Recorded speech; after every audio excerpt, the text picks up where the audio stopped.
इसके बाद हम लोग नेक्स्ट क्वेश्चन चलते हैं, देखते हैं क्या है हमारे पास question. The acceleration of a particle which move along the position x axis vary with position as shown if the velocity of the particle is 0.8 meter per second at x is equal to 0। मतलब जब वो x is equal to कहाँ पे है, 0 पे है, तब उसकी वेलोसिटी ऑफ मेरे पास कितना क्वेश्चन गिवन है, 0.8 मीटर पर सेकेंड है। मतलब इनिशियल पोजीशन वाले में उसकी वेलोसिटी कितनी है, 0.8 मीटर पर second. The velocity of the particle, किस पोजीशन के लिए वेलोसिटी पूछ रहा है, जब x की वैल्यू 1.4 मीटर हो तब की केसेस में उसकी फाइनल ऑफ वेलोसिटी कितनी होगी, क्वेश्चन में ये पूछा। और ग्राफ किसका गिवन है, एक्सेलरेशन, और किसका ग्राफ गिवन है अपने पास।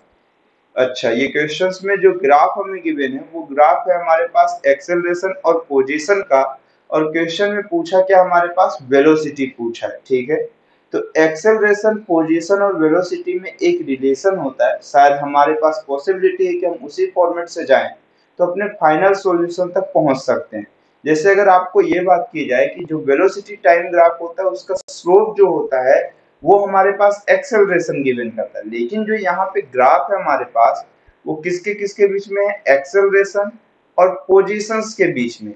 ये ग्राफ का स्लोप तो हमें कुछ भी नहीं गिवन करेगा, या फिर इसकी एरिया, जैसे आपको मालूम है कि एक्सेलरेशन और टाइम ग्राफ है तो उसकी जो एरिया गिवन करेगा वो मुझे वेलोसिटी गिवन देगा।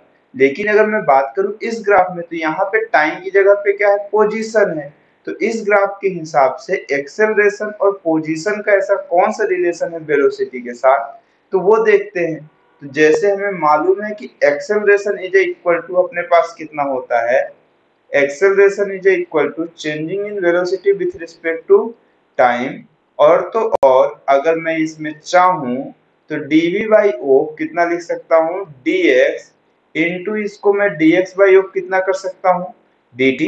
dx का मल्टीप्लीकेशन और डिवीजन दोनों कर दिया। तो मुझे ये समझ में आया कि changing of position with respect to time, ये वैल्यू किसके इक्वल होती है, वेलोसिटी।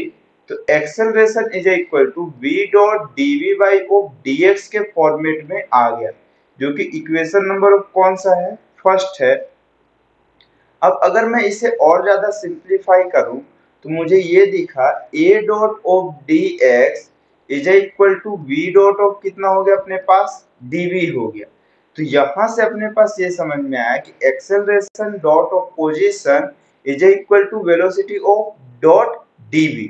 तो अगर ये चीज कहा जाए तो मैं इस फंक्शन को अगर इंटीग्रेट कर देता हूं तो मुझे acceleration dot of position is equal to velocity dot of किसके इक्वल होगा, dv के।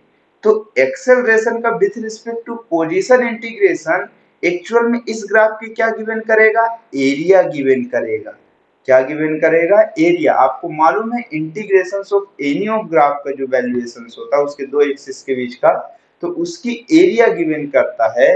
तो मैं अगर इसकी एरिया फाइंड कर लिया तो मुझे यहाँ पर कैसा हो जाएगा, वैल्यूएशन ऑफ मिल जाएगा। ठीक है, तो मैं अगर देखूं तो एक्चुअल में अगर मैं इसकी एरिया के लिए देखना स्टार्ट करूं तो इस अगर ग्राफ की मैं एरिया फाइंड करूं तो इसमें टोटल ऑफ 3 शेडेड रीजन है जो इसकी एरिया के लिए रिस्पॉन्सिबल है। ठीक है, तो अगर मैं इस वाले फॉर्मेट से देखना चाहता हूं इसकी एरिया के लिए, तो आप देखो पहले ऑफ रेड के अंदर पहला ऑफ रीजन ये है रेक्टेंगुलर।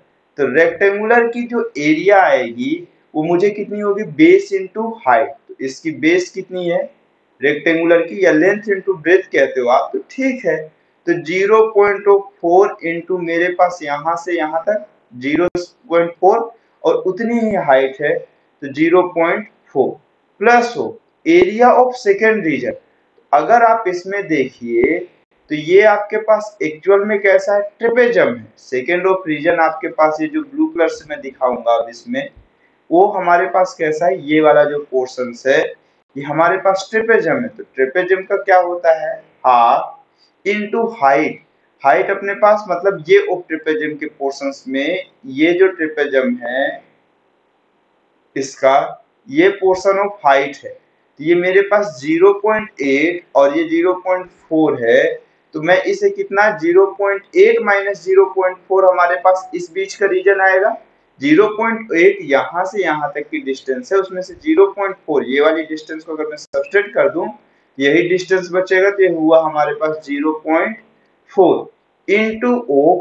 अब इसके बाद सम ऑफ पैरेलल साइड, तो पैरेलल साइड में एक ऑफ हाइट मेरे पास कितनी है 0.4 और दूसरी कितनी हमारे पास 0.2 है। ठीक, उसके बाद प्लस ओ हमारे पास ये कैसा होगा तीसरा ऑफ रीजन, ये किसका, अगर इस वाले फॉर्मेट से मैं कहूं ये थर्ड ऑफ रीजन जो हमारे पास दिखेगा वो इस वाले फॉर्मेट का होगा। किसका होगा, इस वाले रीजन की मैं बात कर रहा हूँ, ये जो ग्रीन कलर से मैं दिखा रहा हूँ इस शेडेड ऑफ रीजन की एरिया।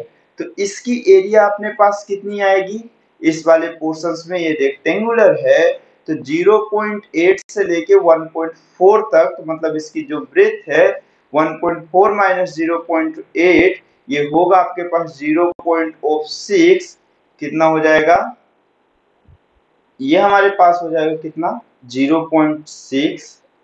अब उसके बाद ये कितना हो गया हमारे पास 0.6 इंटू इसकी हाइट कितनी हमारे पास है, विड्थ जो है आप कहते हो वो 0.2। तो ये टोटल का जो समेशन है वो कितना हुआ अपने पास, उस हिसाब से ये हो गया 0.4 into 0.4 is equal to 0.16 is equal to 0.16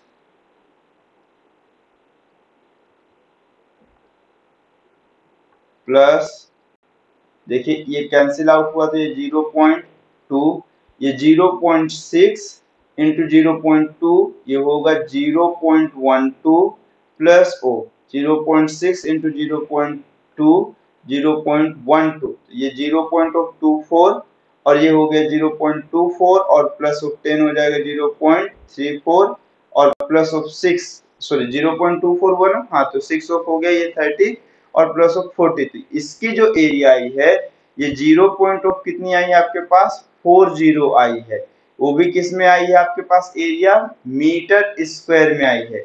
ये एक्चुअल में जो वैल्यू है एरिया वो integration of A dot of किसकी है dx की है, किसकी है integration of A dot dx की है। तो यहाँ पर मैं वैल्यू पुट किया इसमें ये 0.040 इज इक्वल टू, अब integration of v dot of dv, v का v के रिस्पेक्ट में ऑफ इंटीग्रेशन हो रहा है तो इसका जो इंटीग्रेशन होगा v the power of 2 upon of 2 और वैल्यू ऑफ मेरे पास कहां से कहां तक जानी है v इनिशियल से लेके v ओ फाइनल तक जानी है। ठीक है, तो यहाँ v इनिशियल हुआ और ये कौन सा हुआ v फाइनल हुआ। तो उसके बाद वाले फॉर्मेट में देखो तो 0.40 इज इक्वल टू ये 2 ऑफ मेरे पास बाहर रहेगा इस तरह से और इसे हम कितना लिखेंगे v फाइनल का square minus of v initial का स्क्वायर। कंफर्म, तो ये हमारे पास हुआ v फाइनल का square minus of v initial का स्क्वायर इज इक्वल टू कितना हो गया 0.80। अच्छा आपको इसमें से किसी को डाउट तो नहीं कि ये कैसे आता है, देखिए ये इंटीग्रेशन ऑफ x की पावर में n डॉट dx की वैल्यू जो होती है x की पावर में n प्लस 1 और डिनोमिनेटर में कितना होता है n प्लस ऑफ 1 होता है। एक्सपोनेंट टर्म ऑफ एक इंक्रीज होता है और वही टर्म ऑफ डिनोमिनेटर में आ जाता है जब इंटीग्रेशन सॉल्व कर रहे होते हैं। तो यहाँ a 1 सॉरी v की पावर में 1 है तो 1 प्लस 1 2 हो जाएगा और वही डिनोमिनेटर में आ जाएगा और upper limit minus lower limit होता है।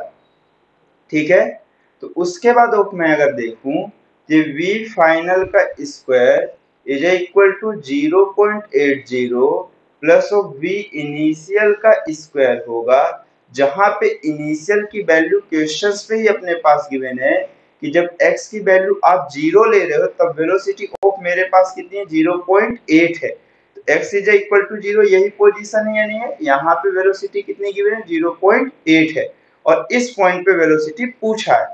ठीक, तो कितना हुआ 0.80 प्लस ओ वी आई की वैल्यू, तभी तो हम यहाँ पर इंटीग्रेशन में ये जो एरिया निकाले थे वो 1.4 तक फाइंड किए, 0 से स्टार्ट करके 1.4 तक की तो बस एरिया फाइंड किए हैं।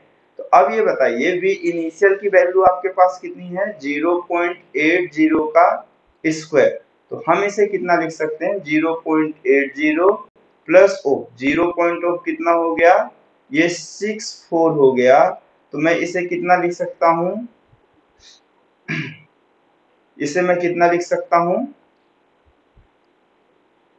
इसे मैं लिख सकता हूं 1.44, ये वैल्यू ऑफ वी एफ का स्क्वायर है, तो वी एफ की जो वैल्यू आएगी वो एक्चुअल में कितनी हो जाएगी 1.2 मीटर पर सेकेंड, तो hence option number B correct है।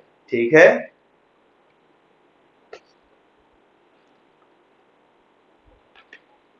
तो इसका आंसर अपने पास कितना हुआ 1.2 मीटर पर सेकेंड। ठीक, तो अब नेक्स्ट क्वेश्चन देखते हैं। नेक्स्ट क्वेश्चन अपने पास